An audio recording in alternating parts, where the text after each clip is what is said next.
Welcome to Spotlight Sessions, where we shine What's a light your on story? incredible impact. What does accessibility mean to you? What's your mission? As well, we love the Catalight Foundation. So first,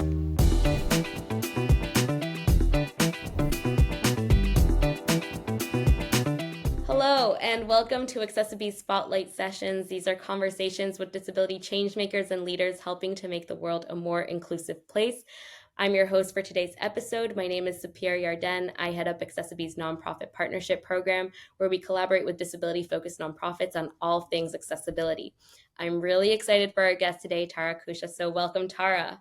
Thank you so much for having me, Sapir. I'm really excited to be here and represent Catalight today.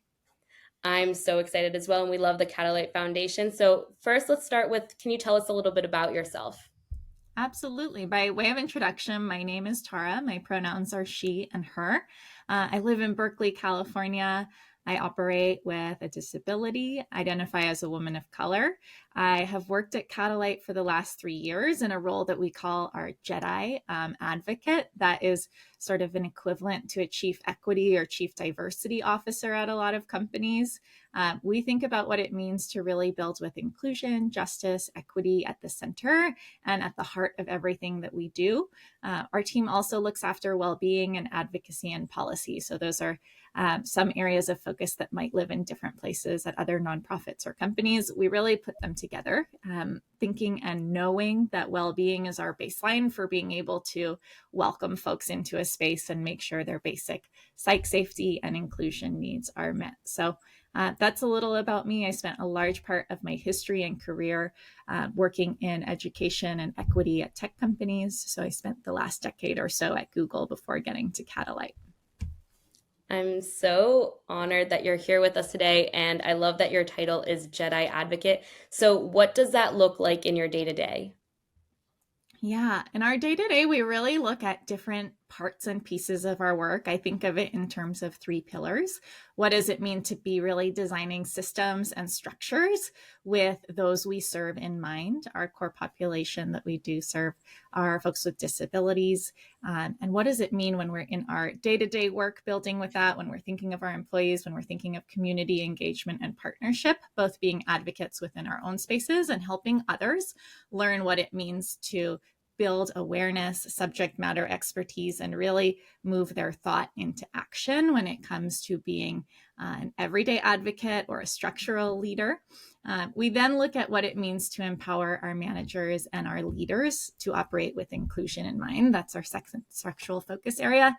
And finally, we have employee community and employee empowerment. What does it mean for every single person to have a space that's meaningful to them, whether that's group coaching, employee resource groups, thinking about external spaces for them to engage in communities that are most relevant to them.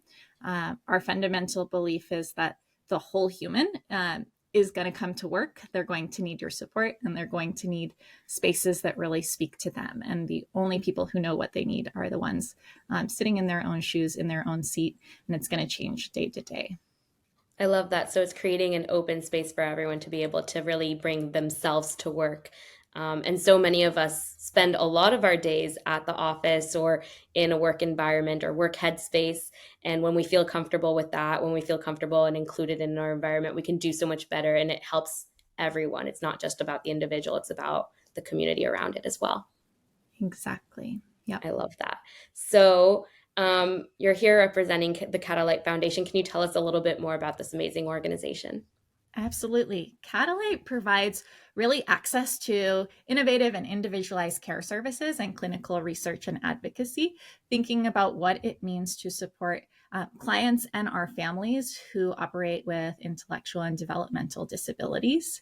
We provide care through our 5 nonprofit groups, and each one has a slight different focus. We have a tech innovation arm, we have clinical care services, we have Easter Seals, which some folks know that brand in Northern California and Hawaii at the moment, and a whole team that's focused on growth and development. So that is our core capacity and how we show up for our families and clients, and really thinking about their journey from very young ages all the way into adulthood. What does it mean to have the support, the care, the structural resource that you need for either yourself or your family to succeed as you're walking through life? And my personal attachment to this work, I think our world isn't yet built for folks to walk through it easily. And it's so important to make sure we're really raising the voices of humans who need different support, different structures and systems that make it possible for them to operate in a world that, for example, I probably move through with a lot of ease. And that's simply because of who I am or what I was born into. Definitely understood there. So what made you decide to make this pivot from tech companies to the nonprofit world? Yeah. I left Google after about 10 years. I had written myself a Post-it note. I got there when I was 18 years old. The Post-it note said, we have 10 years before we're going to go back to communities. And when I say communities, I mean places, people, structures that just really need support. The really positive part about Google was you had this bubble of time, money, people, a lot of really cool things. And I knew sitting in it, even at 20, I thought, gosh, the rest of the world really, really needs these systems, this money, these thinkers, and I don't want to stay here too long. So 10 years, 1 month, I sat down with my boss and I said, I wrote a Post-it note. It's time to go. Will you help me in this transition? And I started interviewing. So I interviewed with about 45 nonprofits. I landed on Catalight. I asked every single nonprofit CEO the exact same question. And the only CEO who I really, really respected the answer was Susan. So I just thought that makes this really simple. I asked what their vision for equity in the future was. And a lot of folks just didn't actually understand the question. They responded to equality. So they started telling me, Tara, here's what equal looks like. And I thought, oh, I think equal's cool, but really my job and the title that you're hiring for is equity. What does it mean for everyone to have the right resources and support that they need? So that's really what brought me to Catalight. That is a really empowering question, and I think a lot of our viewers will benefit from having tried asking that, even if it's not about equity, but about your specific role, asking your leadership, asking your management, what does that look like? So thank you for sharing that insight and tidbit. Of course. Yeah, it's a great one because either people are going to say something really inspiring or powerful, or they're going to respond and you're like, whoa, me and you, we have different visions for what this title or what this role means. Yeah, it really is about getting on the same page. So then we have a question that we like to ask all of our Spotlight guests, and there's by no means a right answer. But when you hear the word accessibility, what does that mean to you? Yeah, I have watched some of your sessions, so thank you for asking me that one. Every single time someone asks that question, the first word that comes into my head is like baseline. Accessibility is a baseline. It's not a negotiation. It's not a maybe nice to have. It's not let's debate and talk about it and put on a priority spreadsheet.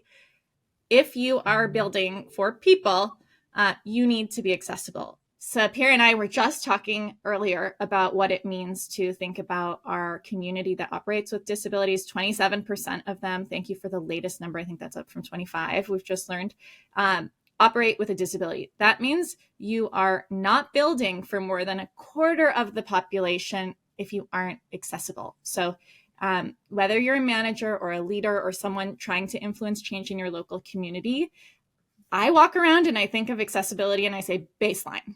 If I'm in a room and someone doesn't get it, I start with, this is our foundation. We can definitely educate and teach and help you understand sort of the scale and magnitude of being inaccessible. But there's a lot of power to just stand in that knowledge that it is our largest marginalized, underrepresented community in almost every country on the planet. It is a baseline that we owe our customers, our employees, our colleagues, our friends, the people that we walk next to as we're walking down the street.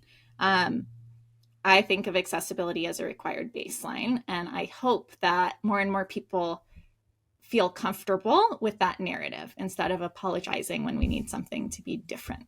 Because I think that's sort of what a lot of society's request is, that we say sorry and we ask for help. And actually the system should be built for each and every person who has different and unique needs. Absolutely. I get really serious on that question. That was very powerful. I'm fiery. Yeah. Well, so one point to add to what you were saying is that, okay, so 27% of the population is living with a disability, but disability meets every single one of us at a different point in time. And so if we're not building for the current 27% of the population, when disability meets you, whatever unfortunate way or whatever way that naturally happens, we need to make sure that the systems are in place for everyone and that everyone feels included regardless of the barriers that are in place. We can break those barriers, but we can also make sure that everyone has a space there. I'm going to follow up on my question because we were talking about equity. In that case, what does equity mean for you? Yeah.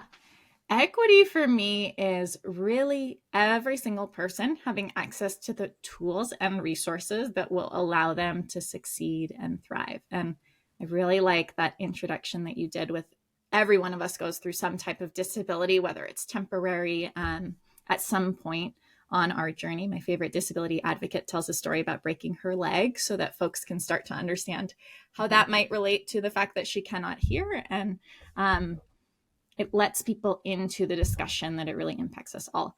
For me, equity is looking at what every single person needs, what systems, structures, and contexts might have impacted them. We all have different baselines. We have different privileges. We have different things that we experience that will sort of put us a few steps backward or a few steps forward on our journey. Equity is hard to solve for. So a lot of people will say, yeah, I'm in. Let's do equity. And then you say, great, Tara didn't eat yesterday, so she gets 5 apples. And Sapir did eat yesterday, so she gets 2 apples.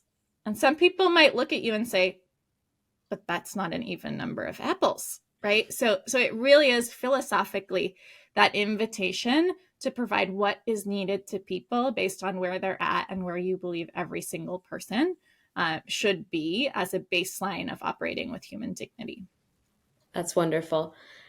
Do you have a message for the business community or for brands about what they can do to be more equitable, to be more accessible, or just a general message for them?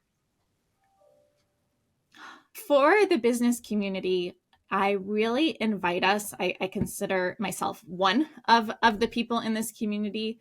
I believe our first form of advocacy is our self-awareness and how we think. And often people pause and they're like, well, what do you mean, Tara, how I think? What I mean is what's going through your head when you're walking into a room and making decisions, deciding how to act, deciding what to support, deciding what to vote against.